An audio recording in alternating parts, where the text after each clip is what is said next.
Well, it's really a lot of fun being out here at Cornell Farm with Deb. And Hey, William, is it a new hairdo new? What?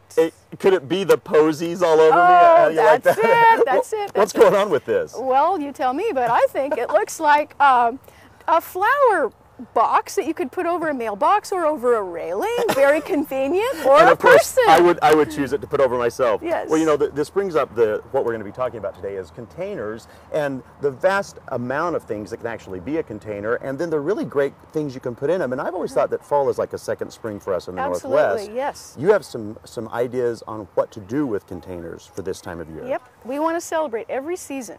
So fall is not one to be missed, because what we do with fall is we take it through winter and spring. Sure.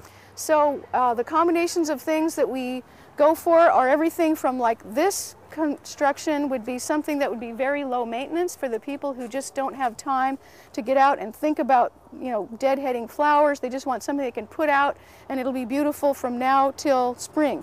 And what we do in here is we add our spring flowering crocus in the very underneath of these and plants. I think that's a great idea. I think most people forget bulbs would do very well in these kind of Oh, they're settings. fantastic. They're the secret thing that just comes up suddenly in the spring Nice. and makes it look different.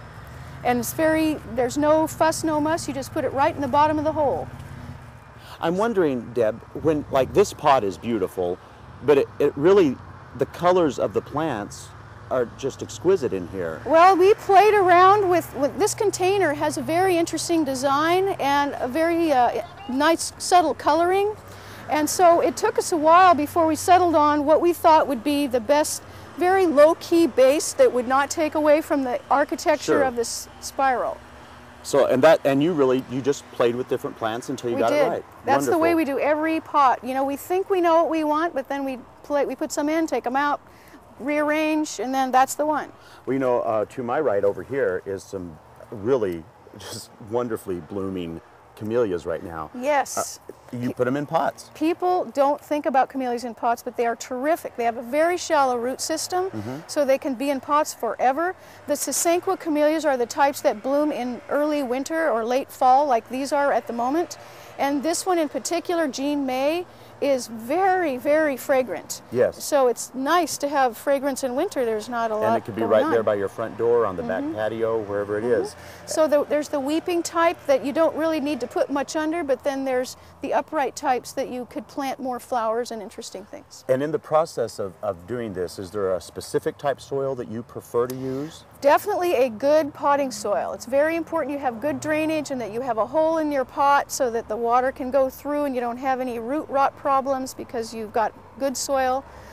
We also always recommend a Sure Start fertilizer because it has mycorrhizae in it, Yeah. which even at this time of the year, if you get them right on the roots, you want the roots right on them, they will be active enough to help the plant get rid of any transplant shock and help them through the winter.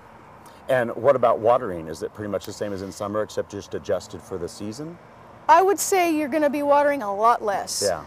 You want the top of the soil to look moist, but you don't want to worry, especially when you have shrub material in a pot, of overwatering. Yes. It's better to underwater than overwater. But if, for instance, your pot is out in the weather and we get rain for 20 days in a row, you certainly don't need to water it. But if we have 20 days of lots of wind, it's going to dry out. Yes, that's true. Well, whether you decide that you want to try this on your own and come up with your own concoction, or whether you want to come to Cornell Farm and talk to their great staff, and they'll certainly help you out.